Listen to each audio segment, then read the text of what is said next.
পৃথিবীর খলিফা হযরত ওমর, অর্ধ পৃথিবীর খলিফা হযরত ওমর আল্লাহর কোরআন দেখার জন্য মদিনার অলি গলি ঘুরতেছেন। হঠাৎ হযরত ওমর দেখতে পায় বিস্তীর্ণ মরুভূমি। ওই মরুভূমির ভিতরে একজন রাখাল উট আর দুম্বা চড়ায়। ওমর ফারুক আল্লাহর কোরআন দেখার জন্য, সুবহানাল্লাহ কোন। আপনারা তো শুনবার আইছেন, কিন্তু কোরআন শুনলে হবে না। আল্লাহ বলেছেন সামিনা ওয়া তাআনা, শুনতে হবে আমল করার নিয়তে। কি হয়েছে বাজান? বসো। আর কি হলো রে? সমস্যা আছে? আচ্ছা আচ্ছা ঠিক আছে। আচ্ছা আচ্ছা আচ্ছা। হযরত ওমর আল্লাহর কোরআন দেখার জন্য রাখালকে সালাম দিলেন। অর্ধ পৃথিবীর খলিফা সালাম দিলেন, সালাম দিলেন। এই সালাম বোঝেন আপনারা? বোঝেন সালাম মানে কি? সালাম মানে আসসালামু কবলাল কালাম, কোনো কথাবার্তা বলার আগে দেওয়া লাগবে সালাম। ওমর ফারুক সালাম দিয়ে বললেন, ও রাখাল ভাই, আমার পেটে ক্ষুধা লাগছে, আমি উটের এক পেয়ালা দুধ চাই। রাখাল মুস্কি মুস্কি হাসে। ওমর ফারুক বলে, রাখাল তোমাকে সালাম দিলাম, তুমি সালামের উত্তর দিলা না, উটের দুধ দিবা কি দিবা না তাও কেন বলো না? রাখাল বলতে দে, পথিক তুমি আমারে সালাম দিয়েছো, উটের দুধ চাইছো, আমি সালামের উত্তরও দেব না, দুধও দেব না, আগে জানবো তোমার পরিচয়। আজকে বাংলার মুসলমান পরিচয় জানে না। পরিচয় চালে কয় আমি সাবেক এমপি, মানে ভোটত ফেল করছে তাও এমপি গিরি যায়নি। পরিচয় চাইলে কয় আমি বর্তমান এমপি, পরিচয় চাইলে কয় আমি সাবেক ডিসি, পরিচয় চাইলে কয় বর্তমান ডিসি, পরিচয় চাইলে কয় মৌলানা, পরিচয় চাইলে কয় হাজি। এগুলো একটাও পরিচয় না। রাখাল বলতে পথিক সালামের উত্তর পরে দিব, দুধও পরে দিব, আগে তোমার পরিচয় শুনবো, তোমার পরিচয় কি? ওমর ফারুক চিন্তায় পড়ে গেলেন, আমি অর্ধ পৃথিবীর খলিফা, পরিচয় দিলে গুমুর ফাঁস হয়ে যাবে, আমি এখন কি করব? সঙ্গে সঙ্গে আল্লাহর কোরআন সামনে এসে বলতেছে, ওমর রাখাল যখন তোমার পরিচয় চাইছে, তুমি আসল পরিচয় দাও। আসল পরিচয় হলো মিল্লাতা আবিকুম ইব্রাহিম হুয়া সাম্মাকুমুল মুসলিমিন। এখানে কিন্তু আমার বাপ দাদার কথা হচ্ছে না, কথা কার? মিল্লাত মানে জাতি, আবিকুম মানে তোমাদের বাপ, তোমাদের জাতির বাপ, তোমাদের জাতির পিতা। ইব্রাহিম হুয়া তিনি, সাম্মাকুমুল মুসলিমিন তিনি তোমাদের নাম রেখেছে মুসলমান। তাহলে আমাদের জাতির পিতার নাম কি? যারা মুখ বন্ধ করে থাকবেন এতে বিপদ আছে। আরে আওয়ামী লীগ করেন, বিএনপি করেন, জাতীয় পার্টি, জামাত, তাবলীগ যা করেন করেন, বাইরে করেন, কিন্তু ভিতরে কোনো দল চলবে না, দল একটাই। কারণ মসজিদে আজান দিলে আমরা যে যে দল করি, ভিতরে যাওয়ার পরে কি এক এক দল এক এক কাতার করি না সব দলে এক কাতার করি? আমি নিজের চোখে দেখছি, ডান পাশে আওয়ামী লীগ, বাম পাশে বিএনপি, মাঝখানে জামাত। আওয়ামী লীগ 4 আঙ্গুল সামনে গেছে, জামাত ইসলাম হাত ধরে টানতেছে, লাইনও তাই লাইনও তাই, অকে ধরে টানতেছে, ওদিকে খেয়াল নাই, নিচের দিকে তাকায় বলতেছে, আমি খেয়াল করিনি ভাই, খেয়াল করিনি ভাই। ফেরেশতাকে আল্লাহ কি দেখতেছি, 20 দল 14 দল এক কাতার করতেছে। আল্লাহ বলতেছে, ওরা যখন বাহিরে থাকে তখন বহু দল করে, কিন্তু ভিতরে যখন আসবে তখন এক কাতার হয়। আসলে বাংলার মুসলমানকে বাহিরে থাকা ঠিক না, সমস্ত মুসলমানকেও দখল ফিসিলমে কাফা, পুরোপুরি ভাবে ইসলামের মধ্যে ঢোকা লাগবে। ধরে ধরে কথা ঠিক তো, ইসলামের মধ্যে ঢুকলে আমরা কয় দল? তো এই জন্য আমাদের সকলের জাতির পিতার নাম কি? আরো জোরে বলেন, নাম কি? হুয়া সাম্মাকুমুল মুসলিমিন, যিনি তোমাদের নাম দিয়েছে মুসলমান। ওমর ফারুক বলেন, রাখাল তুমি যখন আমার পরিচয় শুনবার চাও, আমার পরিচয় হলো আমি একজন মুসলমান। রাখাল বলতেছে, আসল না নকল? যেই কইছে আসল না নকল, ওমর ফারুক চমকে উঠছে। ওমর ফারুক বলতেছে, রাখাল ভাই মুসলমান তো মুসলমানই, এর মধ্যে আবার আসল নকল কি? রাখাল বলতেছে, পথিক আসল মুসলমান যারা হবে তারা চাওয়ার ব্যাপারে সতর্ক থাকবে। আসল মুসলমান কোনোদিন জাত তার কাছে চাবে আসল মুসলমান দরকার হলে মৃত্যুর দুয়ারে পৌঁছে যাবে, তবে অন্য কারো কাছে বাঁচার দরখাস্ত লিখবে না। আসল মুসলমান, আসল মুসলমান বোঝেন আপনারা? বোঝা লাগবে না? আজকে ভেজাল মুসলমান, এই কি হলো, এখানে কি হয়? ভেজাল মুসলমানের দেখেন, ভেজাল মুসলমান আমাদের বাংলাদেশে ভেজাল মুসলমান কারা? আমার দয়াল বাবার দরবারেতে কেউ ফিরে না খালি হাতে। ওহ আহ ওহ আহ। আপনারা বলেন তো, দয়াল বাবার দরবারেতে কেউ ফিরে না খালি হাতে, এটা শিরক না তাওহীদ? আরো জোরে বলে। এরকম শিরক পার্টি বাংলাদেশে আছে না নাই? জাত তার কাছে চায়, মাজারে যায় হাত পাতাছে, বাবা বাবা আমি বড় বিপদত পড়ছি বাবা। একটা গাছের কাছে হাত পাতায়, মাজারে হাত পাতায়। আমি প্রথম 11 সালে যখন হজ করতে গেলাম, আমি মদিনায় গিয়ে রাসূলের রওজার পাশে এভাবে 2 হাত তুলছি, মানে আমরা কবর জিয়ারত যেভাবে করি, তো নবীর রওজার পাশে একটু হাত তুলছি। কেবল হাত তুলিছি বাজান, ইতিমধ্যে ওখানে পুলিশ থাকে। পুলিশ দৌড়ে এসে আমার হাতের উপর লাঠি দিয়ে, এরকম লাঠি ঠাসি দিয়ে বলে, মানো কুল্লু হারাম, মানো। আমার কয় হারাম, কুল্লু হারাম, মামনু, এটা চলবে না। আমি চিন্তা করলাম, কে রে পুলিশ, তুই আমাকে চিনিস? আমি বাংলাদেশের একটা বক্তা রে, হাজার হাজার মানুষ আমার ওয়াজ শোনে, আর তার উপর তুই ফতুয়া মারিস। আমার ইমান বলতেছে, বলছি তুই ঠিক নেই, পুলিশ ঠিক। কারণ আমরা এমন ভেজাল দেশে জন্ম নিয়েছি, এটা হালাল হারাম বুঝি না। তোর এখন কথা ঠিক কিনা? জয়তনের তেল কিনবার যা দোকানদারকে কেবল বলছি, আসল জয়তনের তেল দেন। যেই কইছে আসল তেল দেন, দোকানের মালিক কর্মচারী বলতেছে মামনু কুল্লু হারাম। কর্মচারী এসে আমরা মারলো ধাক্কা। আমি দোকান থেকে বাইরে আসলাম, চিন্তা করলাম কেরি কি দোষ আমার? একজন বাংলাদেশি কাম করে, তাকে জিজ্ঞেস করলাম, কে রে ভাই, তাহলে আসল চাইছে আর ধাক্কা খায়? বলে হুজুর, যেখানে নকলি নাই সেখানে আসল চাইছেন কে? এটা কি বাংলাদেশ পাচার? আমি বললাম, এখানে নকল নাই কেন? বলে এখানে আসল আল্লাহর আইন চলে, সেখানে কোনোদিন নকল থাকতে পারে না। আর যেখানে নকল আইন চলে, সেখানে কোনোদিন আসল থাকতে পারে না। আমাদের বাংলাদেশে খালি ভেজাল, খালি ভেজাল। কারণ যে আইন চলতেছে, আইনটাই তো ভেজাল। আর আল্লাহর কোরআন কি? রাখাল বলতে পথিক, তুমি যদি আসল মুসলমান হইতে চাওয়ার ব্যাপারে তুমি সতর্ক হইতা, তুমি দুধ চাইছে কার কাছে? যেই বলছে তুমি দুধ চাইছা কার কাছে, সঙ্গে সঙ্গে ওমর ফারুকের চোখ দিয়ে দর দর করে পানি পড়তেছে। ওমর ফারুক বলে, আল্লাহ, যখন তোমার কোরআনের সমাজ চালু হবে, তখন ওমর যদি ভুল করে, সেই ভুলটা রাখাল ধরতে পারবে। আজকে কোরআনের আইন মসজিদে চালু আছে না নাই? আছে না নাই? যদি ইমাম সাহেব আসরের 4 রাকাতে 3 রাকাতে বসে, আপনারা কি বসে থাকবেন? কি বলবেন? আল্লাহু আকবার। তার মানে কি? লোকমা দিচ্ছেন। ইমাম মানে কি? নেতা। দরকার ইমাম মানে কি? তাহলে মসজিদের নেতা ভুল করলে আপনারা লোকমা দেন, আপনাদের সমাজের এমপি চেয়ারম্যান যদি ভুল করে লোকমা দেন? খালি দিয়ে দেখেন। তাহলে ভিতরের নেতা আপনারা ঠিক রাখছেন, বাইরের নেতার খেয়াল নাই কেন?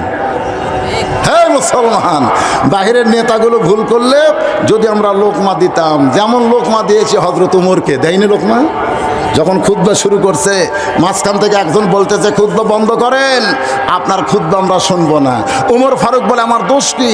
বলে, আপনি লম্বা জুব্বা পরে খুতবা দিবেন আর আমাদেরকে খাটো পাঞ্জাবি দিবেন। যতক্ষণ পর্যন্ত লম্বা জুব্বার কাহিনী না বলবেন, আপনার খুতবা আমরা শুনবো। অর্ধ পৃথিবীর খলিফা হযরত ওমরকে লোকমা দিছে। লোকমা দেওয়ার কারণ হলো তখন আল্লাহর কোরআনের আইন চলতেছে। জোরে কোন সুবহানাল্লাহ। ওমর ফারুক বলে, রাখাল ভাই, আমার ভুল হয়ে গেছে। রাখাল বলতে, যে ভুলটা যখন স্বীকার করছো, তাহলে তওবা করার সুযোগ আছে। ওমর ফারুক বলে, ঠিক আছে, তওবা করি। রাখাল বলে, তুমি মূর্খ মানুষ, তুমি তওবা কেমনে করবে? বরং আমি তওবা করাই, তুমি আমার সঙ্গে তওবা পড়ো। এবার রাখাল হযরত ওমরকে তওবা পড়াচ্ছেন। আমার সঙ্গে যারা মাগরিব এশার নামাজ পড়েন নাই, কোরআনের মাহফিলে বসে আছেন, ফজরের আগে যদি আমাদের মৃত্যু হয়ে যায় তাহলে এই যে 2 ওয়াক্ত নামাজ রাত্রে না পড়ার কারণে আপনি কিন্তু জান্নাতে যাবার পারবেন। তাহলে তওবা করেন, সকলে তওবা করি। আস্তাগফিরুল্লাহ রব্বি মিন কুল্লি যামবি ওয়া তুবু ইলাইহি। ওমর ফারুক তওবা করার পরে বলতেছে, ও রাকাল ভাই, আল্লাহর হস্তে উটের 1 পেয়ালা দুধ দাও, আল্লাহর হস্তে। রাখাল মুচকি মুচকি হাসে। ওমর ফারুক বলে, আবার হাসি কেন? বলে, হাসার কারণ হলো তওবা করার পরে তুমি আবার মুনাফিকি করলে। যেই কইছে মুনাফিক, ওমর ফারুকের চেহারা রক্তের মতন লাল হয়ে গেছে। ওমর ফারুক বলে, রাখাল, মুখে যা আসে তা বলতে পারো না, আমার মধ্যে মুনাফিকের কি দেখলে? রাখাল বলতেছে, প্রতীক রাগ করছো কেন? তোমার মুখের সাথে মনের মিল নাই। তোমার মুখ বলতেছে, ও রাখাল ভাই, আল্লাহর হস্তে উটের 1 পেয়ালা দুধ দাও, আর তোমার মন কি বলতেছে? ওমর ফারুক বলে, আমার মন কি বলে তুমি জানো? রাখাল বলতেছে, তোমার মন বলতেছে আমি উটের মালিক না। আমি যদি উটের মালিক হইতাম তুমি আমাকে রাখাল বলতা। আর যখনই রাখাল বলেছ তখন তোমার মন বলতেছে আমি উটের মালিক না। আর মালিক বাদ দিয়ে রাখালের কাছে কেউ যদি আল্লাহর হস্তেও চায়, রাখাল দিবার পারবে। এটা আমার জীবনে বাস্তব। আমি পাবনা বাইকলা বাস করে কেবল নামছি, ইতিমধ্যে এক লোক কসকসা চকচকে 100 টাকার নোট আমার হাতত দিচ্ছে। তো টাকা দেখে আমার লোভই হলো। আমি বললাম, বাবা টাকা কেন? বলে, হুজুর দোয়া করেন। আমি বললাম, কিসের দোয়া? বলে, আমার বইয়ের পেটে বাচ্চা আইছে, আল্লাহ যেন একটা পুত্র দে। যেই কইছে তোকে আমি বেকায়দা, আমি পকেট থেকে 200 বার করে দিলাম। হুজুর, আমি তো টাকা চাইনি, দোয়া চাইছি। তোর কানটা আমার মুখের কাছে দে। ওই কানটা যখন মুখে দিল, আমি ফিস ফিস করে বললাম, তুইও যা, আমিও তাই। তো কয়, হুজুর আপনি বক্তা, আমি শ্রোতা, এক কেমনে হলাম? আমি বললাম, তুই জানিস না আমি পরপর 3টা মেয়ের বাপ। আমার বইয়ের পেটে যতবার বাচ্চা আইছে প্রত্যেকবার দোয়া করছে, আল্লাহ একটা পুত্র দেও। তা আমার দোয়া দিয়ে যদি আমার বইয়েরটাই বেটা না হয়, তা তোর বইয়েরটা হবে? তখন বলতে যে, হুজুর তাহলে এক কাম করেন, আপনি টাকা আপনি দেন, আমারটা আমার দেন। আমি যখনই ওরে টাকা দিছি মারতেছে দৌড়। আমি খপ করে হাত ধরে বললাম, কার কাছে যাস? বলে, যে বক্তার বেটা চলেছে আমি তার কাছে দোয়া নেব। আমি বললাম, পাগল, কোনো হুজুরের কাছে না, কোনো বক্তার কাছে না, কোনো বাবার কাছে না, কোনো পীরের কাছে না, পাইতে যদি চাও একমাত্র আল্লাহর কাছেই চাও। জোরে বলেন, কার কাছে? রাখাল বলে, পথিক, তুমি সত্যিই যদি উটের 1 পেয়ালা দুধ চাও তাহলে এখান থেকে মালিকের বাড়ি হলো 10 মাইল দূরে। ওই মালিকের বাড়ির দরজায় গিয়ে বলো, মালিক, তোমার রাখাল উট আর দুম্বা চড়াই, তুমি মালিক যদি হুকুম দাও তাহলে রাখাল আল্লাহর হস্তে উটের 1 পেয়ালা দুধ দিবে। ওমর ফারুক মুচকি মুচকি হাসে। রাখাল বলে, হাসার কারণ কি? ওমর বলতেছে, রাখাল ভাই, অতদূর মালিকের বাড়ি যাওয়ার দরকার আমার নাই, বরং তোমাকে আমি 2টা টাকা দিলাম, এই 2টা টাকার বিনিময়ে তুমি উটের 1 পেয়ালা দুধ দাও। রাখাল চিল্লায় বলে, পথিক, তুমি কি হযরত উমরকে চিনো? সুবহানাল্লাহ। রাখাল হযরত উমরকে বলতেছে, এই পথিক, তুমি কি হযরত উমরকে চিনো? যদি হযরত উমরকে চিনতে এরকম বেসাইজা কথা বলতে না।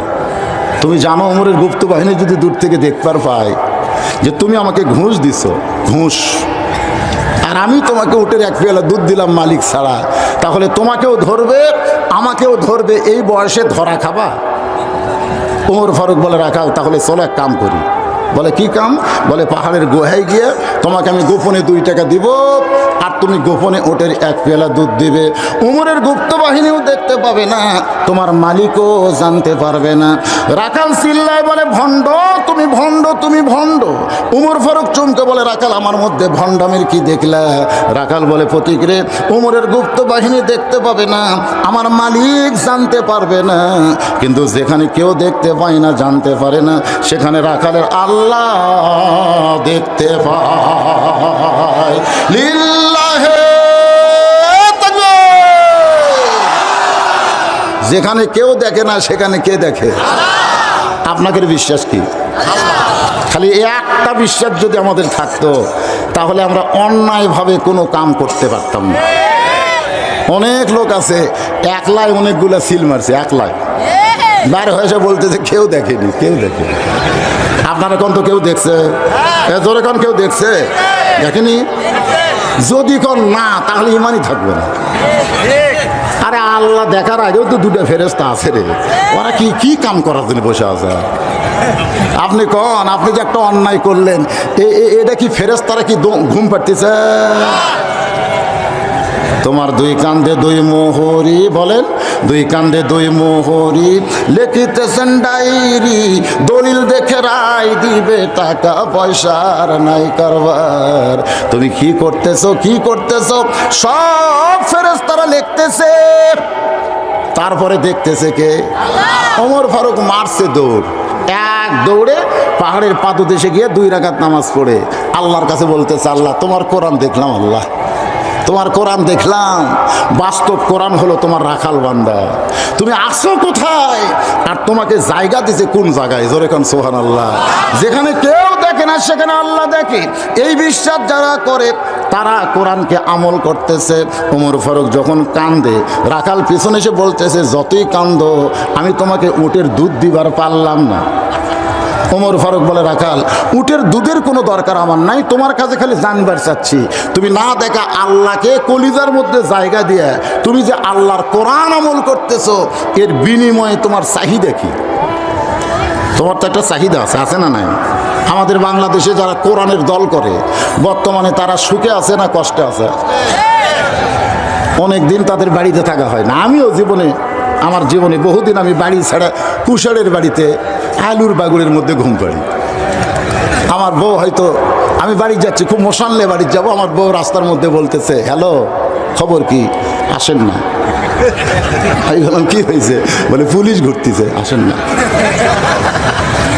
চিন্তা করি বাড়ির যে ল্যাপের মধ্যে সত্য না আলুর বাগুড়ের মধ্যে, কোনটা করবো? সুবহানাল্লাহ। আল্লাহ এই জন্য বলেছেন, ওয়ালা নাবলুওয়ান্নাকুম বিশাইয়্যিম মিনাল খাউফি ওয়াল জুই ওয়া নাকসিম মিনাল আমওয়ালি ওয়াল আনফুসি ওয়াস সামারাতি ওয়া বাশশিরিস সাবিরিন। এই নির্যাতন, এই কষ্টে যারা আছে তাদের জন্য সুসংবাদ আছে না নাই? কি সংবাদ? আরে কি সংবাদ, এখনো বুঝলেন না? আজকে ডাইরেক্ট আমি আপনাকে দেখাবো, খালি একটু ধৈর্য নিয়ে দেখেন। ওমর ফারুক বলে, রাখাল ভাই, এই না দেখা আল্লাহকে কলিজার মধ্যে জায়গা দিয়ে আল্লাহর কোরআন আমল করতেছো, এর বিনিময়ে তোমার চাহিদা কি? দুনিয়াতে তুমি ভালো বাড়ি পাও নাই, ভালো চাকরি পাও নাই, এই রাখালি করতে গিয়ে তোমার কত কষ্ট, তোমার চাহিদা কি?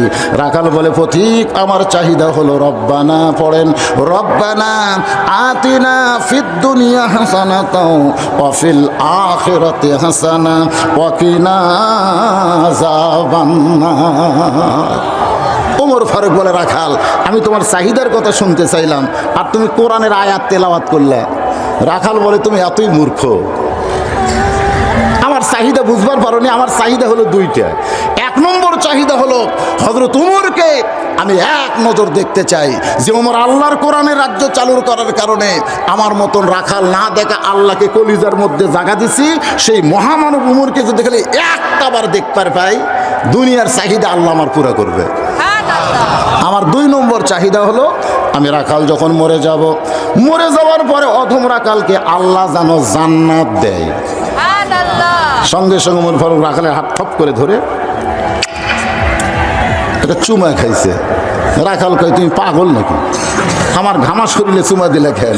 ওমর ফারুক বলে, রাখাল তোমার 2 নম্বর চাহিদা আল্লাহ পুরা করেছে, মরার সঙ্গে সঙ্গে তুমি জান্নাতে যাবে। রাখাল মুচকি মুচকি হাসে। ওমর ফারুক বলে, হাসো কেন? বলে, হাসার কারণ হলো মরার পরে জান্নাতে যাব, এই কথা তুমি সহজে বললে, কিন্তু হযরত ওমরকে দেখতে পাবো, এই কথা বলতে তোমার কোন জায়গাত বাজে? তুমি বাকির কথা বললে, বাকি মানে মরে গেলে জান্নাত পাবো, এ কথা ভালোই বললে, কিন্তু হযরত ওমরকে দেখতে পাবো, এই কথা বলতে তোমার কোন জায়গাত বাজতেছে? ওমর ফারুক চিন্তা করে যে রাখাল আমাকে তওবা পড়াছে, যে রাখাল আমাকে মুনাফিক কইছে, যে রাখাল আমাকে ভণ্ড কইছে, এখন যদি বলি আমি উমর, বলাও সারা, হাটফেল করে মরাও সারা। তোর কোন কথা ঠিক করে। ওমর ফারুক চিন্তায় পড়ে গেলেন যে আমি ওমর এই কথা রাখালকে কেমনে বলবো। এমন সময় আল্লাহর কোরআন সামনে এসে বলতেছে, উদউ ইলা সাবিলি রব্বিকা বিল হিকমা। যখন ডাইরেক্ট বলতে পারবা না, ডাইরেক্ট বলার পরিবেশ পাবা না, তখন হিকমতের সাথে দাওয়াতের কাম করা লাগবে। জোরে কোন ঠিক কি না? বর্তমানে ডাইরেক্ট বলার পরিবেশ, তাই বলে কি দাওয়াতের কাম বন্ধ থাকবে? চলবে। হিকমত, হিকমত মানে কি? অ্যাঙ্গেলে মারা। হিকমত মানে অ্যাঙ্গেলে মারা, মানে আমার কাছ থেকে এটা শুনছে। কৌশল, হিকমত মানে কৌশল।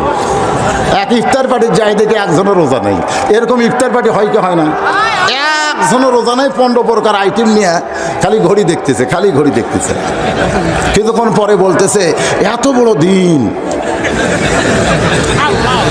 দেখছেন রোজা তো নাই, আবার ইফতার নিয়ে কি দেখতেছে? ঘড়ি দেখতেছে। এখনো 10 মিনিট, যেই 5 মিনিট তখন কয় হুজুর ভালো করে দোয়া করেন, হাজার হাজার টাকা খরচ করছি। আমি চিন্তা করলাম আমাকে তো আল্লাহ খালি দোয়ার জন্যই পাঠাচ্ছে, আমাকে কিন্তু কোনো কাম নাই।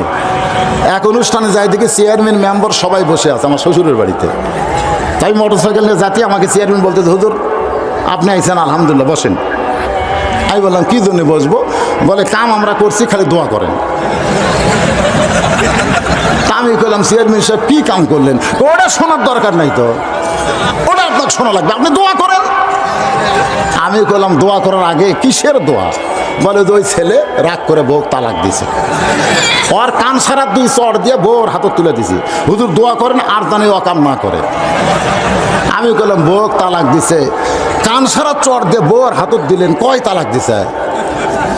তখন মেম্বার বলতেছে আপনি করে এই জন্যই তো দেখবার পারে না সরকার, কয় তালাক দিছে, কি দিছে অত শোনার দরকার কি, দোয়া করেন। আমি কইলাম ভাইরে, ওই ছেলে ডাক দিয়ে বললাম কয় তালাক দিছিস? কই যদ্দূর দেওয়া যায় সব দিছিস। যদ্দূর দেওয়া যায় সব দিছিস, আর চর দিয়ে বউ তুলে দিল। চেয়ারম্যান কয় হুজুর আপনি যান, এই মেম্বার দোয়া করো। তুমি কি, আপনি কি মনে করতেন আমাকে দোয়ার লোক নাই? এই মেম্বার দোয়া কর। আমি চেয়ারে বসলাম, সে চেয়ারম্যান কয়ে গেলেন না কেন? এমন জীবনে বহু দোয়া করছি, আজকে আমিন কমো। দেখি মেম্বার কি দোয়া করে। মেম্বার বলতেছে হুজুর আমি দোয়া পারি, কিন্তু কোনো হুজুর থাকলে পারি না। আমাদেরকে আজকে অনেকেই খালি দোয়ার জন্য, জোরে কোন কি জন্যে? যা করেন করেন, হুজুর একটু দোয়া করে। শোনেন, দোয়া করলে শুধু কাম হবে না, নিয়ম মতো দোয়া করা লাগবে। একটু মনোযোগ দিয়ে শোনেন। 15 প্রকার আইটেম নিয়ে রোজা নাই, খালি বারবার ঘড়ি দেখতেছে। আমাকে বলে হুজুর ভালো করে দোয়া করেন। আমি চিন্তা করলাম এখানে ডাইরেক্ট বললে এরা বুঝতে পারবে, অ্যাঙ্গেল মারা লাগবে। অ্যাঙ্গেল বোঝেন? বাংলা করলে বুঝবে, আরবিতে গড় দোয়া আছে না নাই?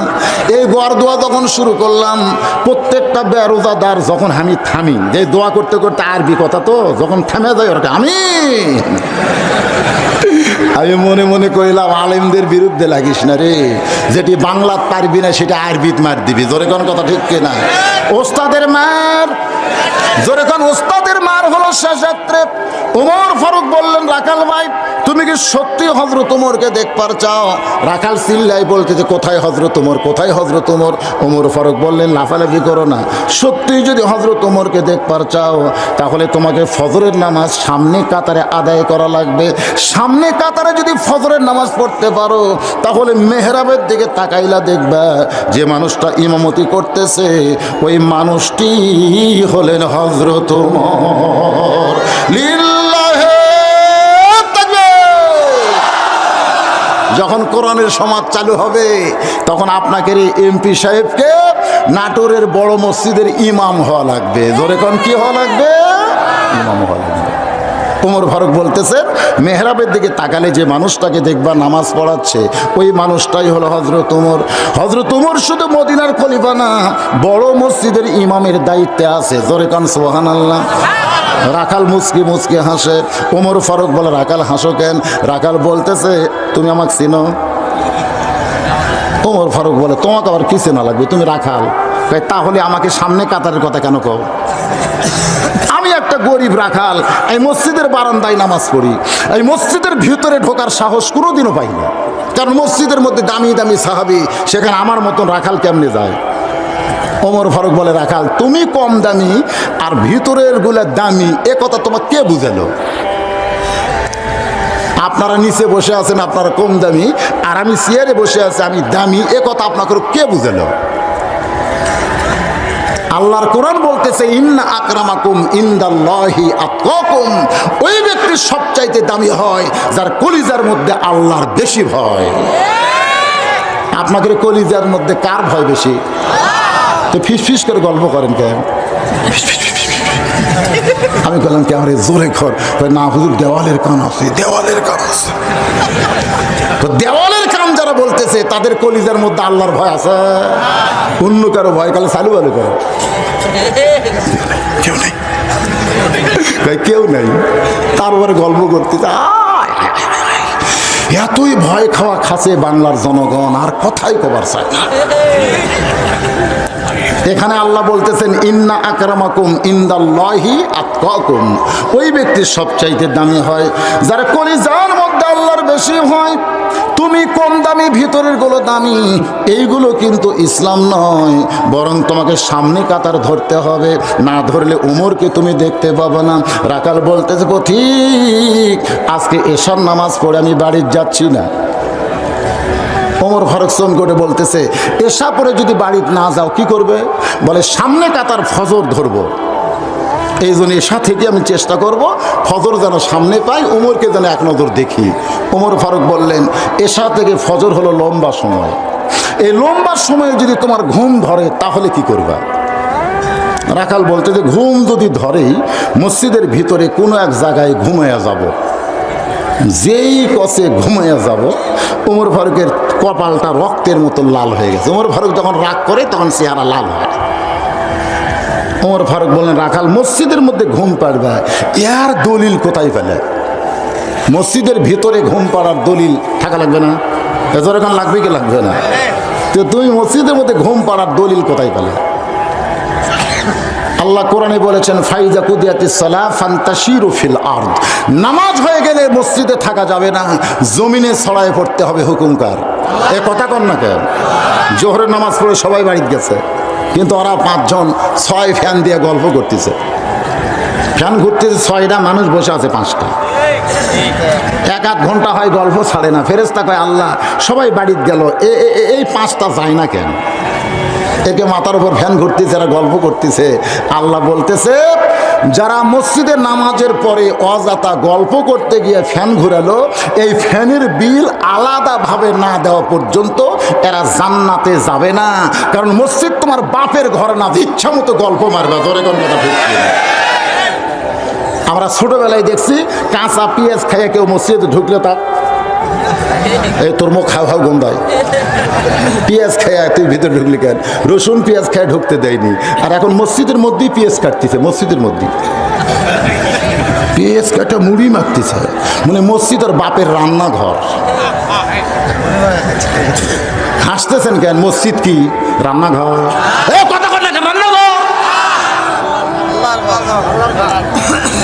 মসজিদকে সব কাজে ব্যবহার করবেন না।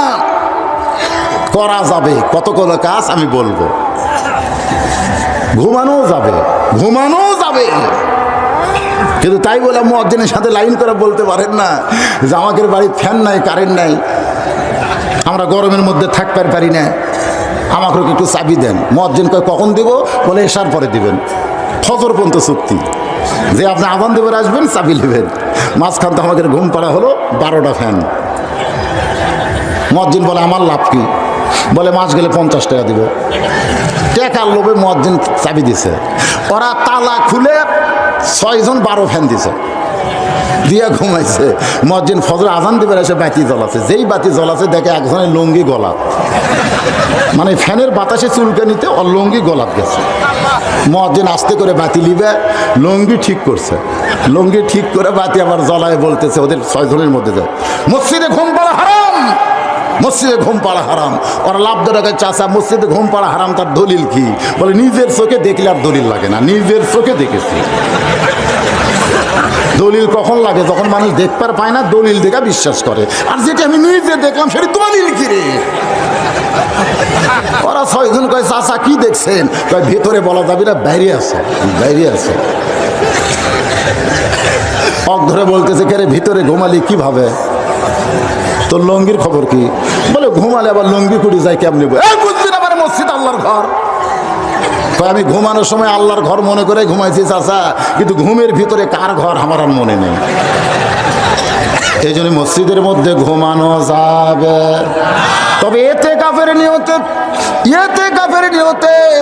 যদি কোন আল্লাহর বান্দা মসজিদে ঘুমায়, বিশেষ করে যারা তাবলিগ করে, ওনারা যখন মসজিদে ঢোকে দেখবেন এশার নামাজের পরে পেশাব করবার গেছে, আমি নিজে দেখছি। আবার পেশাব করে ওযু করে মসজিদের মধ্যে ঢোকে, কিছুক্ষণ বসে আল্লাহর জিকির করে, দরুদ পড়ে, এরপরে ঘুমিয়ে যায়। ওই ঘুমটা ঘুম না, ঘুমটা আল্লাহ ইবাদতের মধ্যে শামিল করে নেয়। আল্লাহর বান্দার একটু মনোযোগ দিয়ে শুনবেন। ওমর ফারুক বলে রাখাল, বরং আজানের গুরুত্ব দাও। এতদিন রাখাল নামাজ পড়েছে বারান্দায়, আজকে নামাজ পড়বে কোন জায়গায়? যেই মাত্র মুয়াজ্জিন বলেছে আসসালাতু খায়রুম মিনান নাওম, ঘুম হইতে নামাজ অতি উত্তম, সঙ্গে সঙ্গে রাখাল উঠে ওযু করে মারতেছে দৌড়। এতদিন বারান্দায় নামাজ পড়েছে, সিনা টান করে হাঁটিছে আস্তে আস্তে। বারান্দাত যারা পড়ে তারা কিন্তু আজানের গুরুত্ব দেয় না, তারা গুরুত্ব দেয় আকামতের। আপনাদের মসজিদের বারান্দার যারা নামাজ পড়ে, আপনারা কিন্তু ওরা আজানের গুরুত্ব দেয়। আজানের গুরুত্ব যারা দিবে তারা সামনে কাতার পাবে, কিন্তু তারা আকামতের চিন্তা করে। কিন্তু আসলে আকামত কখন দেয়? ঠিক হচ্ছে এখন 4:30, একেবারে দোকান টোকান সব করতেছে, খালি ঘড়ি দেখতেছে। যেই 3 মিনিট আছে তাড়াতাড়ি তালা দিয়ে দৌড়ে এসে আল্লাহু আকবার, বারান্দাত আল্লাহু আকবার। যে হাত বানছে মিন শাররিল ওয়াসওয়াসিল খান্নাস, খান্নাস বলতেছে তাড়াতাড়ি তো তালা লাগালি চাবি।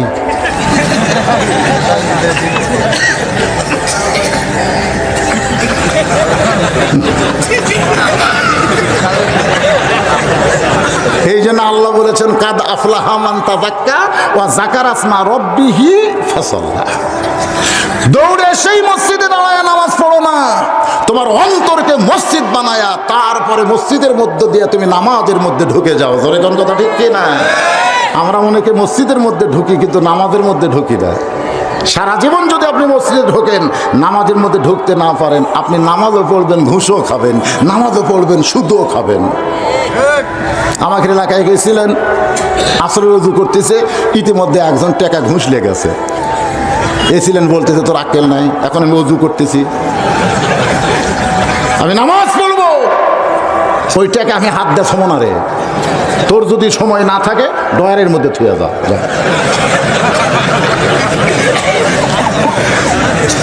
এনারা কিন্তু মসজিদের মধ্যে ঢোকে, নামাজের মধ্যে ঢোকে না। নামাজের মধ্যে কেউ যদি ঢোকে, ইন্নাস সালাতা তানহা আনিল ফাহশাই ওয়াল মুনকার, একমাত্র নামাজই পারে মানুষকে যাবতীয় খারাপি থেকে বাঁচায়া দিতে। জোরে কর না সুবহানাল্লাহ। রাখাল এতদিন নামাজ পড়েছে কোন জায়গায়? আজকে নামাজ পড়বে কোন জায়গায়?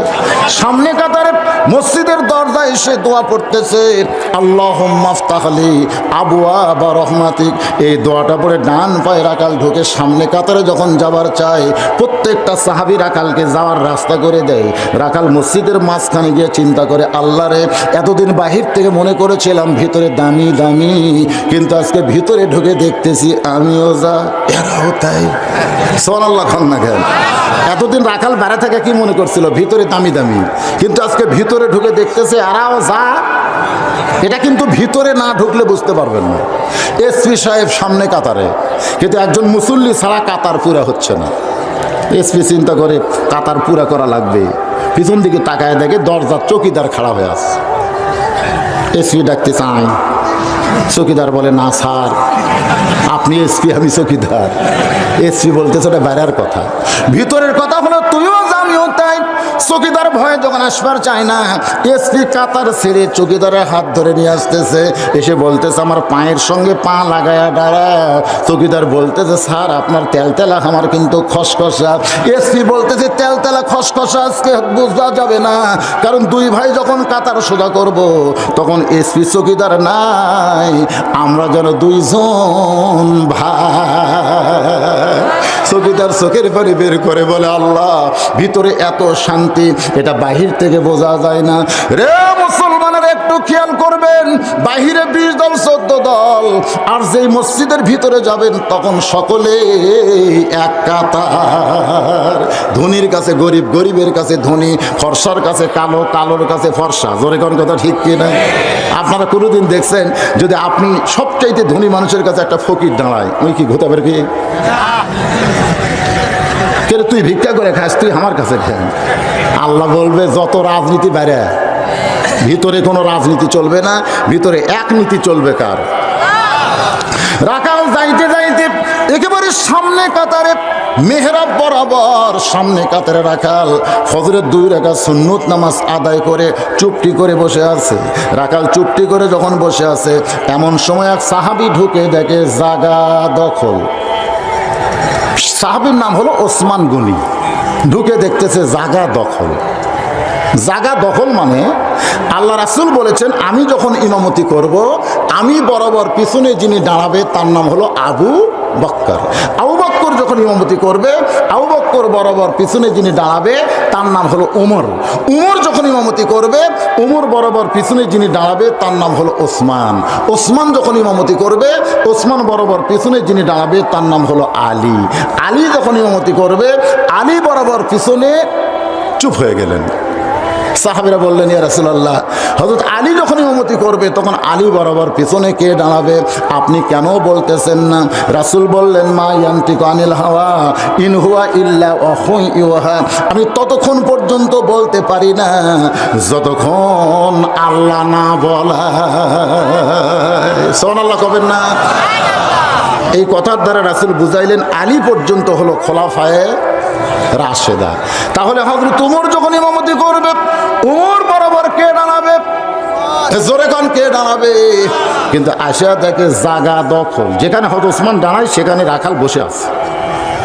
আল্লাহ রাসূল বলেছেন মসজিদে কেউ যদি জায়গা দখল করে, সে নিজের ইচ্ছায় জায়গা না ছাড়া পর্যন্ত অন্য কেউ তাকে জোর করে ছাড়াতে পারবে। যদি মনে করেন সামনে একজন অটো ভ্যান চালক সামনে কাতারে দাঁড়াইছে, আমি যাই 2 নম্বর কাতার পাইছি, আমি যদি বলি এই ভ্যানালাই মক্সিনিস, আমি একজন হুজুর মানুষ, আমার পিছনে তুই সামনে দাঁড়ালি কেন? এটা বলা হলো কবিরা গুনাহ। এটা বলা হলো কবিরা গুনাহ। আর ভ্যানালা যদি পিছন দিকে তাকায় বলে হুজুর আপনি পাশে কেন, সামনে আসেন, এটা জায়েজ আছে। সে যদি নিজে জায়গা ছেড়ে দেয় জায়েজ আছে, কিন্তু জোর করে তাকে ছাড়ানো যাবে। ওসমান গনি রাখালের পাশে দাঁড়ায় 2 রাকাত ফজরের সুন্নত আদায় করার পরে রাখালের মুখের দিকে তাকায় আছে। আপনারা কোনো গরিব মানুষের দিকে যদি 2-3 বার তাকান, উনি কিন্তু রাগ করবে। কি কোন রাগ করবে কি করবে না? তো ওসমান গনি 2-3 বার তাকাছে। রাখাল রাগ করে বলতেছে ভাই আমার চেহারার মধ্যে এমন কি আছে যে বারবার তাকান? ওসমান গনি চমকে উঠছে। ওসমান গনি কয় কে রে? সামনে কাতারের মুসল্লি, এইরকম গরম। আপনারা বলেন তো যার মুখের দিকে ওসমান গনি বারবার তাকাছে তাই কি কাম করে? জোরে বলেন রাখালের চরিত্র কেমন? রাখালের ভাষা হলো সব সময় গরম। আল্লাহ নবী বলেছেন প্রত্যেকটা অভিভাবককে আল্লাহ দুনিয়াতে রাখালের দায়িত্ব দিয়ে প্রেরণ করেছে। জোরে কান সুবহানাল্লাহ।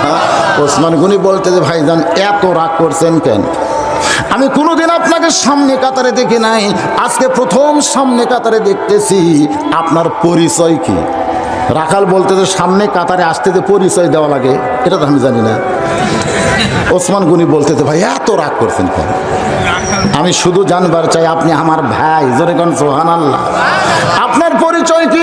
রাখাল বলতেছে আমি বারান্দায় নামাজ পড়ি। আজকে সামনে কাতারে আসার পেছনে কারণ হলো দেখার জন্য আইছি, দেখা হলেই চলে যাব, আর কোনোদিন সামনে আসবো না। আজকে সামনে কাতারে এসেছি দেখার জন্যে, দেখা হলেই চলে যাব, আর কোনোদিন আসবো না।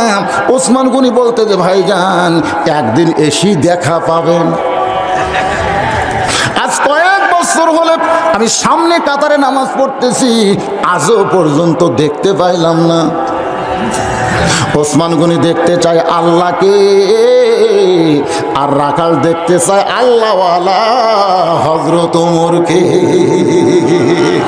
একজন দেখতে চায় কাকে? যিনি আল্লাহকে দেখতে চায় তার নাম কি? এ লোভটা কে দিছে? আল্লাহ রাসূল বলেছেন, আনতা আবুদুল্লাহ কান্নাকা তারাহু ফাইল্লাম তাকুন তারাহু ফাইন্নাহু ইয়ারাকা। যখন কোন আল্লাহর বান্দা ইবাদতের মধ্যে শামিল হবে, ইবাদতের মালিক আল্লাহকে সে দেখতে পাবে। সুবহানাল্লাহ কন্যা।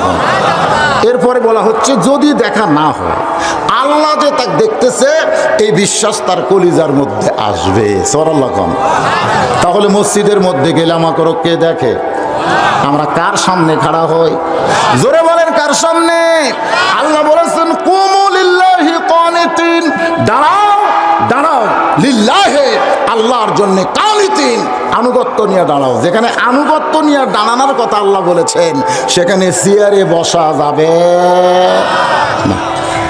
যে মসজিদে চেয়ার ঢুকবে, মসজিদ কমিটিকে বলবো আপনারা যদি চেয়ারগুলো ভাঙ্গা পারেন তাহলে একটা বদর যুদ্ধের সব পাবেন। আর যদি না ভাঙ্গেন তাহলে আপনাকে সমান পাপ হবে। কারণ অন্যায় করাও পাপ, অন্যায় সহ্য করাও পাপ। জোরে কোন কথা ঠিক কিনা? হ্যাঁ। যদি বলেন হুজুর পাও ভাঙ্গা গেছে, পাও ভাঙ্গা গেছে, এই জন্যই খাড়া হবার পারে না। যার পাও ভাঙ্গিছে মাজুর ব্যক্তির জন্য জামাতে নামাজ পড়া শর্ত না। জামাতের শর্ত হলো কাতার সোজা করতে হবে। জোরে কোন কথা ঠিক কিনা? আর কাতার সোজা করতে গেলে পায়ের গোড়ালির সঙ্গে গোড়ালি মিল করা লাগবে। যাই সিয়ারত বসিছে আর কার সাথে মিল করবেন? কথা কন না কেন? কার সাথে মিল করবেন? আর পাও যে আগে চলে গেছে, তাহলে আপনি সিয়ারের পায়ের সাথে পাও মিল করবেন। ওই জায়গাটা ফাঁকা থাকলো, আর সামনে কাতার ফাঁকা রেখে পিছনে কাতারে কেউ যদি নামাজ পড়ে, গোটা জামাত মাকরু হয়ে গেল। তো একটা পঙ্গুর জন্য আপনি জামাত মাকরু করবেন? কথা কয় না। এরা সিয়ারত বসে নামাজ পড়ে রে। যদি আপনারা প্রতিবাদ না করেন, আর 2 বছর পরে দেখবেন গোটা মসজিদই সিয়ার হয়ে গেল। সারাদিন ঘরে 5 কেজি ব্যাগ হাতত করলে বাড়ি যায়, আর মসজিদের মধ্যে এসে কয় আমি পারি না। ইয়ার কি মারো?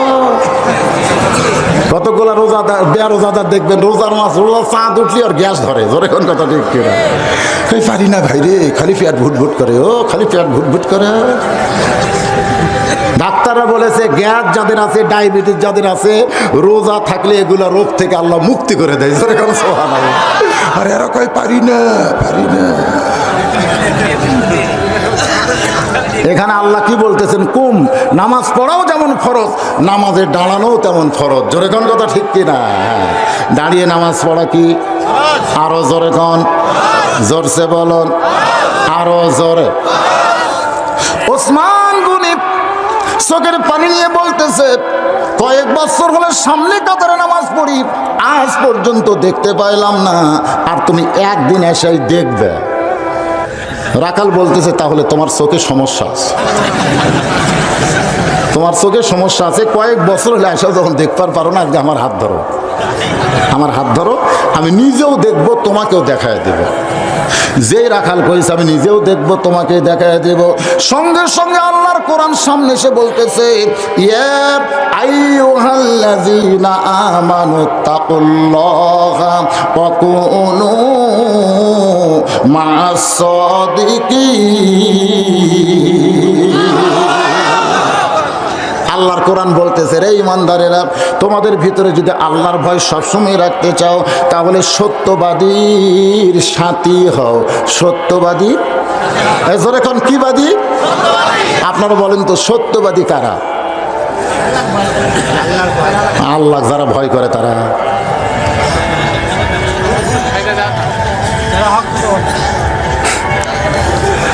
সত্যবাদী তারাই যারা কোরআনের হক কথা বলতে দ্বিধা করে না, দরকার হলে জেলের মধ্যেও ঢুকতে তাদের আপত্তি থাকে না। জোরে কোন কথা ঠিক ছিল? আর আমরা সত্যবাদী বলতে কাক বুঝেছি, ও যে আটরসি, বাবার দরবারে যায়। অকুনু মা সদিকিন দিয়ে অনেক পীর সাহেব বুঝাচ্ছে কি জানে, যে পীরের মুরিদ হও। আপনার বলেন তো বাংলাদেশের কয়টা পীর জেরত গেছে? কথা কন না কেন, কথা কন না কেন?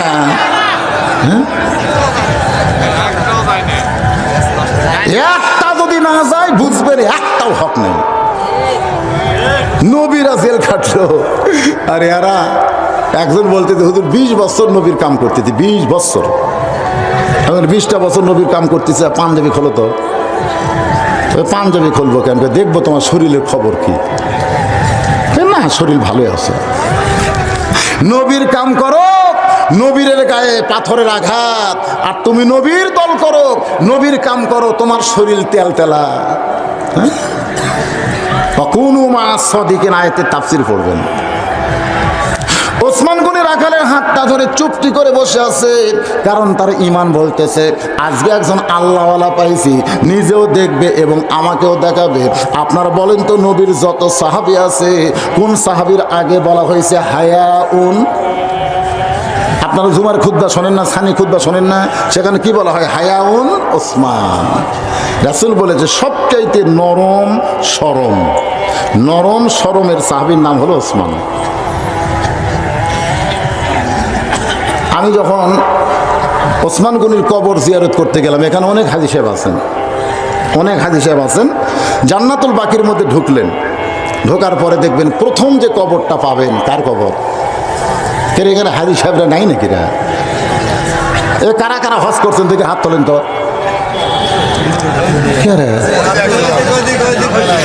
আচ্ছা ঠিক আছে, হাত 2-4 জন আছেন তো। তা আপনারা জান্নাতুল বাকি জিয়ারত করেননি? হাজী সাহেবরা করেন নাই? যে জান্নাতুল বাকির মধ্যে 10,000-এরও বেশি সাহাবী ঘুমায় আছে, যেরকম সুবহানাল্লাহ। সেই জান্নাতুল বাকির প্রথম কবর হলো ওসমান গনির। এই কবরের পাশে যারা দাঁড়ায় গোটা দেহ ঝিমঝিম ঝিমঝিম করে, এই কারণেই করে মাত্র 2.5 হাত মাটির নিচে একটা জীবন্ত মানুষ ঘুমায় আছে। ওসমান গনি কিন্তু মরেনি। হয়তো বলবেন হুজুর না মরলে তা কবর দিল কেন? আল্লাহ কোরআন শরীফের মধ্যে বলেছেন ওয়ালা তাকুলু লিমান ইউকতালু ফি সাবিলিল্লাহি আমওয়াতুন বাল আহইয়াউ ওয়ালাকিন লা তাশউরুন।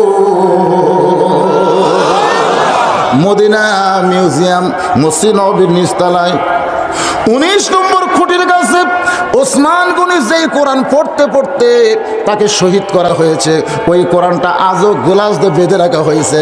বাজান ওসমান গনি কিন্তু নিজের হাতে সর্বপ্রথম কোরআন লিখেছে, জোরে কান সুবহানাল্লাহ। সেই কোরআনটাই তিনি পড়তেছিলেন।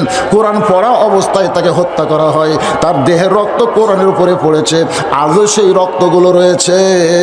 ওসমান গনির কবরের পাশে যখন কেউ দাঁড়ায় গোটা দেহ ঝিমঝিম ঝিমঝিম করে। ওসমান গনির কবরের দিকে লক্ষ্য করে দেখি কবরে কোনো মাজার নাই, কবরে কোনো গম্বুজ নাই, কবরে কোনো ছাদ নাই। কবরের মিডল পয়েন্টে ছোট্ট একটা পাথরে খোদাই করে লেখা আছে ওসমান গনি। ওসমান গনিটা যখন দেখলাম তখন রাসূলের সে হাদিসটা আমার বারবার খেয়াল। রাসূলের কাছে এক সাহাবী এসে বলতেছে ইয়া রাসূলুল্লাহ, আমি বড় অভাবে আপনার কাছে আইছি, মেহেরবানি করে আমাকে একটু সাহায্য করেন। সঙ্গে সঙ্গে নবী এভাবে জুব্বা তুললেন। সাহাবী তাকায় দেখে নবীর পেটে ক্ষুধার জ্বালায় পাথর বাঁধা।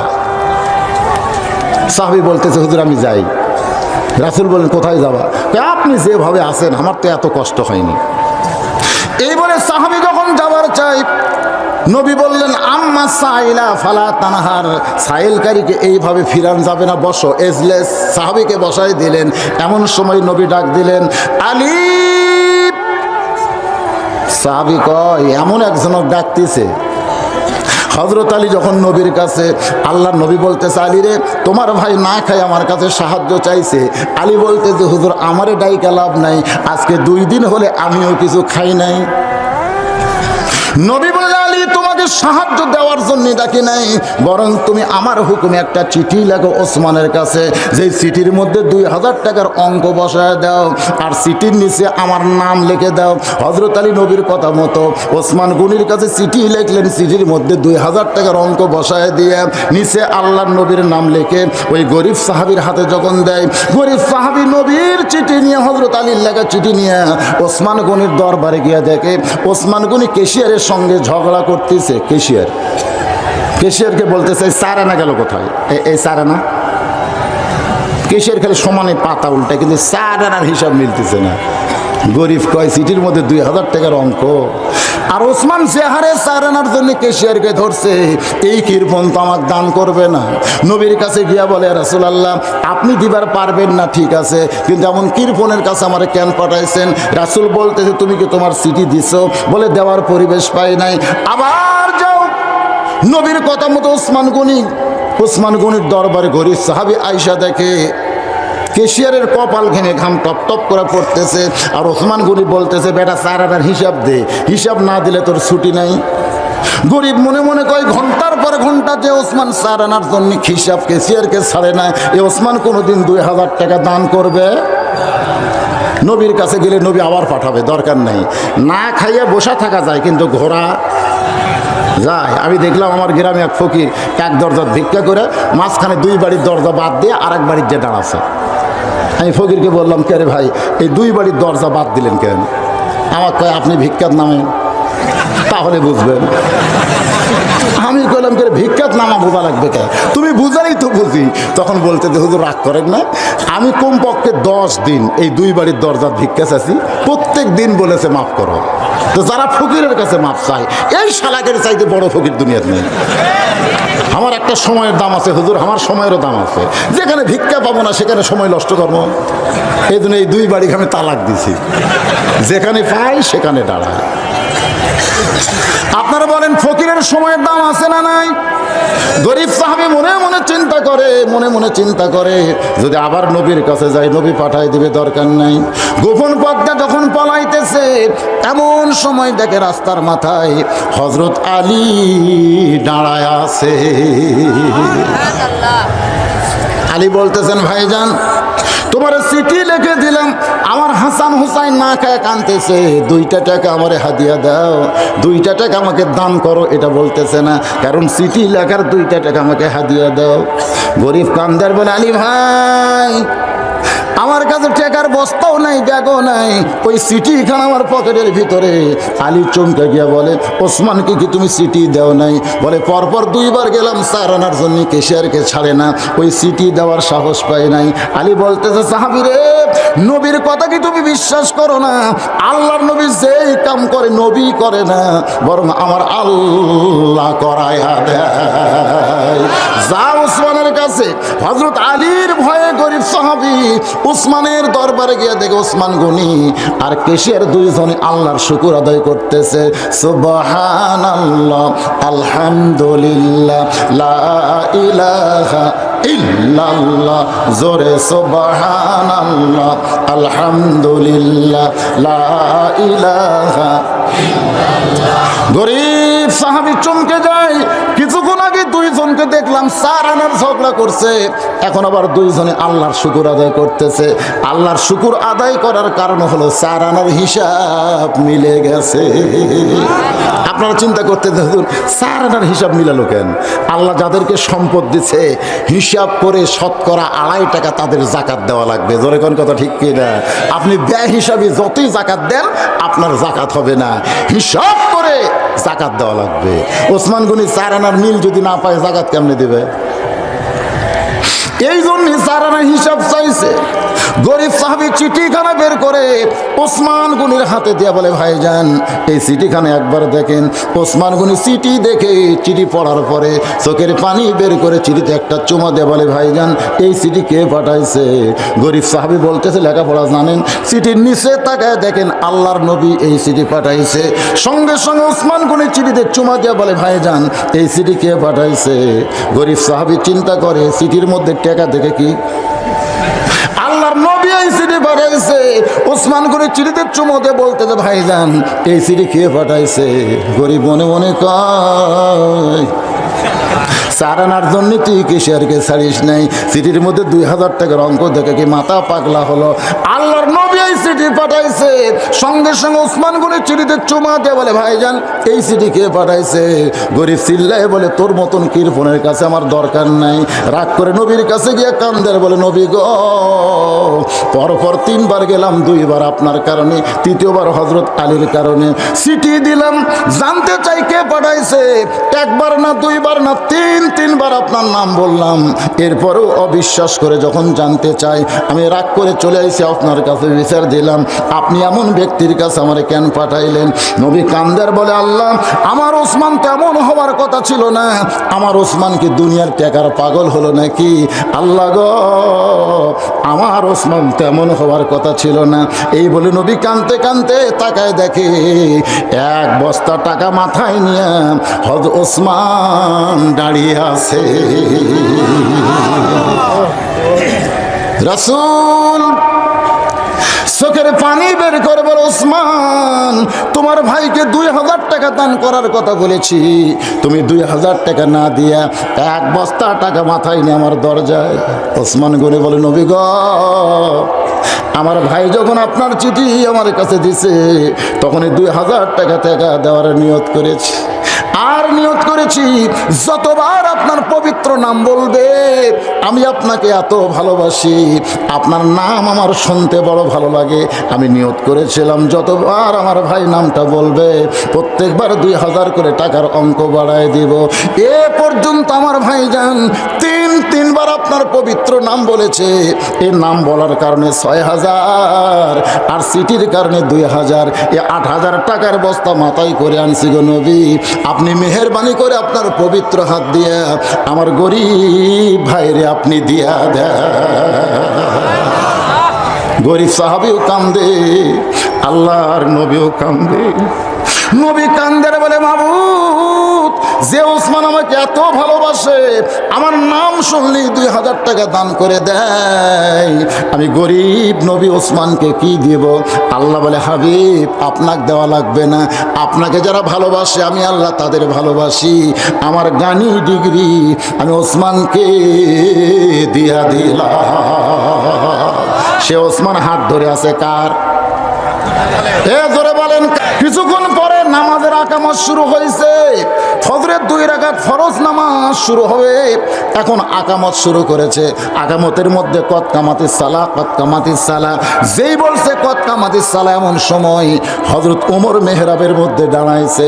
সঙ্গে সঙ্গে রাখাল আল্লাহু আকবার সুবহানাল্লাহ কোন। আপনারা চিন্তা করতেছেন যে আকামত কত কামাতিস সালাহ বললে হযরত ওমর কোন দিক দিয়ে ঢুকলো? যখন কোরআনের আইন চালু হবে বাংলাদেশে তখন ইমামকে মসজিদের দরজা দিয়ে ঢোকা লাগবে না। ইমাম মানি হলো এমপি, ইমাম মানি হলো মন্ত্রী, ইমাম মানি হলো প্রধানমন্ত্রী। জোরে কর কথা ঠিক কিনা? ইমাম মানি চেয়ারম্যান। মানে হামাকের মতন এই গরিবগুলা তখন ইমাম থাকবে না, তখন নেতাগুলা ইমাম হবে। আজকে আমার মতন গরিব ইমাম মসজিদের মধ্যে মেম্বরে বসে ডাইরেক্ট কোনো ওয়াজ করতে পারতেছে না। একদিন সুদের বিরুদ্ধে কেবল ওয়াজ শুরু করছে, কেবল কষে সুদ খাওয়া। 1 টাকা খালি মায়ের সাথে কেবল কষে। মসজিদের সামনে কেশিয়ার বসে আছে,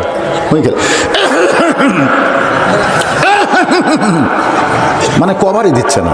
যেই তো ইমাম বলতেছে আমি সুদের বিরুদ্ধে ওয়াজ করি, কেশিয়ারকে গলা খাকারি দেয়। মনে করছে হয়তো এটা অন্য কিছু বাঁধিছে, ওই সুদের ওপর ওয়াজ করছে। করে নামাজ শেষ করে বাড়াতেই কেশিয়ার হাত ধরছে, ধরে বলতেছে মাস গেলে বেতন কে দেয়? তোকে আপনি দেন চাচা, তা আমার বিরুদ্ধে আজকে তোকে না, আমি তো সুদের বিরুদ্ধে। এই মিয়া সুদের বিরুদ্ধে মানে আমার বিরুদ্ধে, আমি সুদ খাই। সুদের বিরুদ্ধে ওয়াজ করলে আমার বিরুদ্ধে যায়। তো এখন কি করবে? হ্যাঁ নতুন ইমাম খোদা ছাড়া তো বুদ্ধি নেই। ইমাম জোর হাত করে বলে চাচা আপনি যে সুদ খান এ কথা আগে জানলে, আমি সুদের বিরুদ্ধে ওয়াজ করি তাই। এই কান ধরে বলতেছি যতদিন আমি মসজিদে আছি আমি সুদের বিরুদ্ধে ওয়াজ করব না। কেশিয়ার বলতে 500 বেড়া দিলাম, অসুবিধা নেই। আসে, ইমাম সাহেব ওয়াজ করতেছে, আর রাশি ওয়াল মুরতাশি কেলাহুমা ফিন্নার, যে ঘুষ খাবে আর ঘুষ দিবে উভয়ে জাহান্নামে যাবে। মসজিদের সভাপতি হলো কাস্টম অফিসার, এখন কি অফিসার, মাঝে মধ্যে জুম্মার নামাজ পড়বার আসে, সেই দিন আসছে আর ঘুষের বিরুদ্ধে ওয়াজ ধরছে। সভাপতি কেশিয়ার ঘুতে মারে, কেশিয়ার কয় গত জুম্মা আমার বিরুদ্ধে করলে আজকে সভাপতির বিরুদ্ধে ধরছে, কি কর। নামাজ শেষ করলে বলতেছে, হবি না ভাই, তোর চাকরি থাকা গেল না। কেন? আমি তো সুদ, এই মিয়া সুদের বিরুদ্ধে বলিস নি, ঘুষের। সভাপতি ঘুষ খায়, কান ধরে বলতেছে, যতদিন মসজিদে আছি ততদিন আর ঘুষের বিরুদ্ধে ওয়াজ করবো না। কিসের কয় 500 বেড়ে গেল, যা। পরের জুম্মা এসে চিন্তা করে, সুদের বিরুদ্ধে বলা যাবে না, ঘুষের বিরুদ্ধে বলা যাবে না। আর দায়ুস লা ইয়াদখুলুল জান্নাহ, দায়ুস কোনোদিন জান্নাতে যাবে না।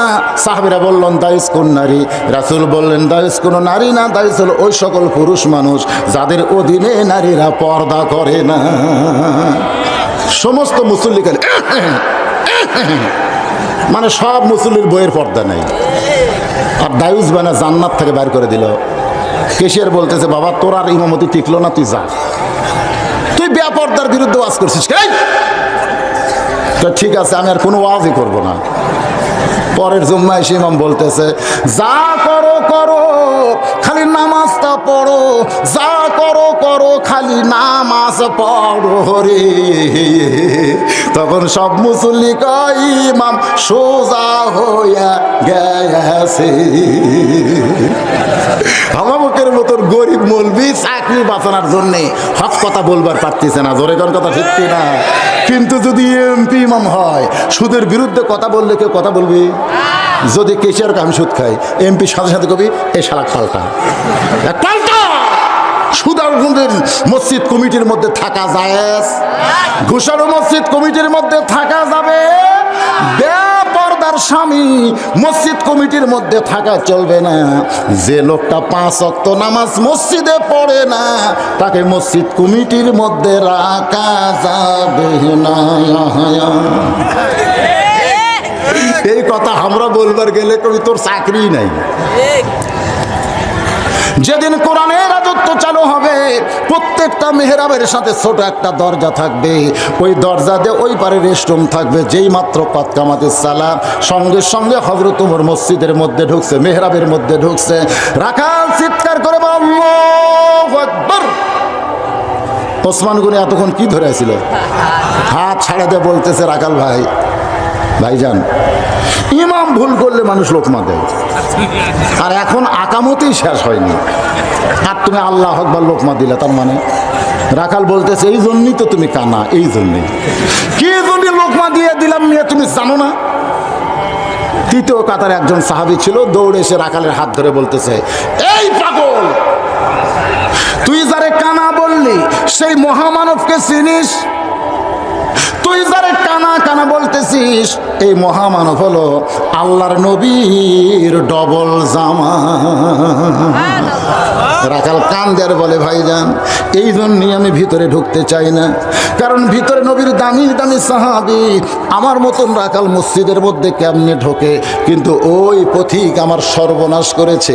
ওমর ফারুকের দিকে এইভাবে আঙ্গুল তুলে রাখাল বলতেছে, ওই পথিক আমার সর্বনাশ করেছে, ওই পথিক আমারে কইছে, যদি হযরত ওমরকে দেখবার চাও তাহলে সামনে কাতারে দাঁড়াইলে মেহরাবের মধ্যে দেখবা যেই মানুষটা ইমামতির মুসল্লায়, ওই মানুষটি হলেন হযরত ওমর। আমি সারা জীবনের সাধনা একটা বার শুধু হযরত ওমরকে দেখতে চাই, কিন্তু হযরত ওমরকে দেখতে এসে ওই পথিককে যদি আমি মেহরাবে দেখতে পাই, তাহলে তোমরাই বলো লোকমা ছাড়া তোমার উপায় নাই। আমি আল্লাহু আকবার লোকমা দিয়া ওই পথিককে মেহরাব থেকে বের করে ওই জায়গায় হযরত ওমরকে আমি এক নজর দেখতে চাই।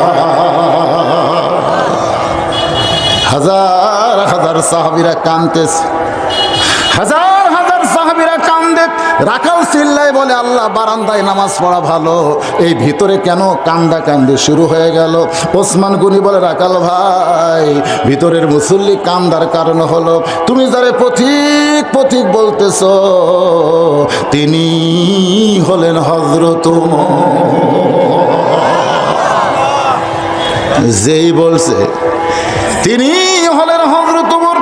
গাছের গোড়া কাটলে গাছটা যেমন ঠাস করে পড়ে যায়, রাখাল তেমনি হযরত ওমরের সামনে পড়ে ওই কাটা মুরগির মতন ছটফট করে বলতেছে, ইয়া আমির আল মুমিনিন, আমি আপনাকে তওবা পড়াইছি, আমি আপনারে মুনাফিক কইছি, আমি আপনাকে ভণ্ড কইছি, এত কথা বলেছি, অথচ অধম রাখালকে আপনি কিছুই বলেননি।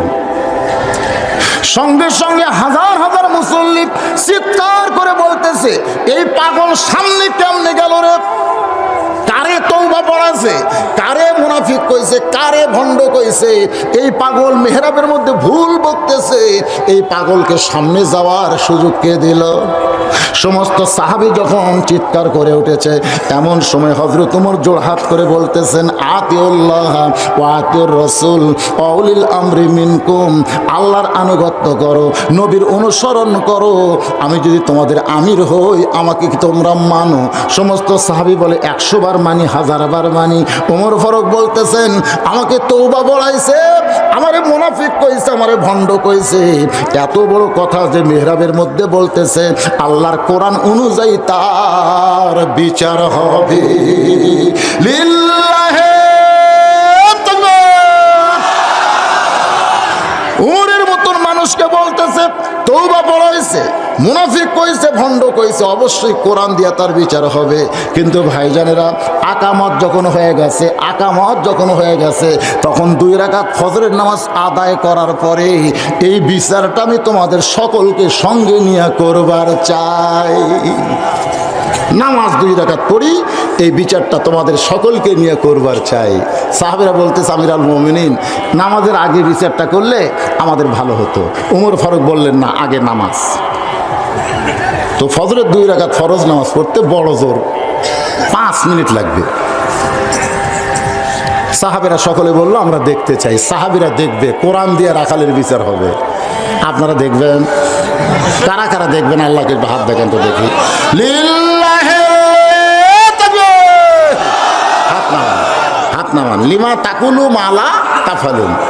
আপনাদের হাত তোলার সাথে যদি আমলের মিল না হয়, তাহলে কিন্তু আপনারা কি হবেন সেটা আপনারাই বলেন। তো 5টা মিনিট নামাজ পড়তে লাগবে। এই 5 মিনিট আপনাদের কাছে ব্যাগ যাবে, রুমাল যাবে। এখন যদি কেউ ওঠে, মনে করেন এখন যদি কেউ ওঠে, কারণ হাত তুলছে, শুনবি, দেখবি, এখন যদি কেউ ওঠে, আমরা এই দোয়া করতে পারি যে মরার কমপক্ষে বছর 2 আগে ওর প্যারালাইসিস হবে। কারণ আল্লাহর সাথে গাদ্দারি করা, বোঝেন না? হবে না। আপনারা কেউ উঠবেন না। মাত্র 5 মিনিটের ব্যাগ আছে, রুমাল আছে বাবা, শেষ হয়ে গেছে। সমস্ত সাহাবীরা তাকায় দেখে হযরত ওমর ফজরের ইমামতির সালাম ফিরায়া দাঁড়ায় গেছে। 2 ওয়াক্ত নামাজের সালাম ফিরায়া নবী সাহাবীর দিকে মুখ ঘুরাই, কিন্তু হযরত ওমর বসে নাই। হযরত ওমর দাঁড়ায় বলতেছেন, ইন্নাল্লাহ ইয়ামুরুকুম আন তুআদ্দুল আমানাতি ইলা আহলিহা ওয়া ইযা হাকামতুম বাইনান নাস আন তাহকুমু বিল আদল। জোরে কোন সুবহানাল্লাহ। তোমরা যখন আমাকে বিচারক মেনেছো, রে নবীর সাহাবীরা, এই রাখালের বিচার তোমরা দেখতে চাও, যে রাখাল আমাকে তওবা পড়াইছে, আমারে মুনাফিক কইছে, আমারে ভণ্ড কইছে, আমি এখন আমার নফসের তাড়নায় বিচার করতে পারি না। বিচার করতে হলে আল্লাহর আইন দিয়া করা লাগবে। জোরে কোন কথা ঠিক কি না? বিচারকের যদি রাগ থাকে, বিচারকের আগে থেকে টুপিওয়ালা দাড়িওয়ালা দেখতে পারে না। আগে থেকে এই টুপিওয়ালা দাড়িওয়ালা দেখলি মনে করে এরা বেন জঙ্গিরে। কি কন? শোনেন, কোন বিচারক যখন বিচারকের আসনে বসবে, তখন আল্লাহর এই আয়াতটা তাদের স্মরণে রাখতে হবে যে আমি বিচারক না, বিচারককে। আরো জোরে কন না কেন? বিচারককে। আমি হলাম প্রতিনিধি, আমি আমার ইচ্ছা মতো বিচার করব না, বিচার করবো আল্লাহর আইন অনুযায়ী। তাহলে বাংলাদেশের বিচারগুলো ভালো হবে কি হবে না? জোরে কন। ওমর ফারুক আয়াতটা তেলাওয়াত করে এক টানে রাখালকে, এভাবে রাখাল বসে আছে, বসে রাখাল কাঁদতেছে যে আমি কি করছি রে, যাক দেখার জন্য সারা জীবন সাধনা করছি, তাকে আমি তওবা পড়াছি, তাকে আমি মুনাফিক করছি, তাকে আমি ভণ্ড করছি, আমার জীবনই শেষ রে। ওর বিবেকের কামড়ায় উই কিন্তু জ্বলতিছে, জোরে কোন কথা ঠিক কিনা? আচ্ছা, যে লোকটা নিজের বিবেকের আদালতে কঠিন আসামি হয়ে গেছে, তাকে আবার নতুন করে কি বিচার করবে? ওমর ফারুক এক টানে রাখালকে তুলেছে, সমস্ত সাহাবীরা তাকায় দেখে ওমর ফারুক রাখালকে বুকের মধ্যে চাইপা ধরে রাখালের শেষদার জায়গায় একটা চুমা খায়। সমস্ত সাহাবীরা বলে, আমরা কি দেখলাম, আমরা কি দেখলাম? যে আপনাকে তওবা পড়ালো, যে আপনাকে মুনাফিকের কথা কইলো, যে আপনাকে ভণ্ডের কথা কইলো, তার বিচার না করে তাকে বুকের মধ্যে নিয়ে তার কপালে চুমা দিলেন কেন? ওমর ফারুক বলেন, সাহাবীরা রে, এ রাখালের এত কথা হজম করার পিছনে একটাই মাত্র কারণ, আমি রাখালকে দেখিনি, রাখালের ভিতরে আল্লাহর কোরআন দেখেছি। আপনারা যারা আজকের কোরআনের মাহফিল আইছেন, খালি কোরআন শুনলে হবে না, বাস্তবে বাংলার জমিন আমাদের কোরআন দেখা লাগবে, জোরে কোন ঠিক কিনা? এখন কোরআন দেখতে গেলে আমাদের কি করা লাগবে সেটা আপনারা যাবেন আর চিন্তা করবেন। এই কোরআনের পক্ষে আমাদের থাকার দরকার আছে না নাই? কারা কারা আল্লাহর কোরআনের পক্ষে দুই হাত তোলে, হা বলুন লিল্লাহি তাকবীর। আল কোরআনের আলো ঘরে ঘরে না, সব জায়গায় না। সংশোধন, সংসদের কথা বললে ওরা আবার কবি যে ওই দল রে, ওই দল, ও দরকারই নাই। আমরা বলবো সব জায়গা, তার মধ্যে সংসদ আছে না নাই? রাজবাড়ি, ডিসি অফিস, এসপি অফিস, তো খালি সংসদের কথা কন কেন? সব জায়গার মধ্যেই কোরআন জ্বলাতে হবে। আল কোরআনের আলো, কোরআন হাদিস যেখানে,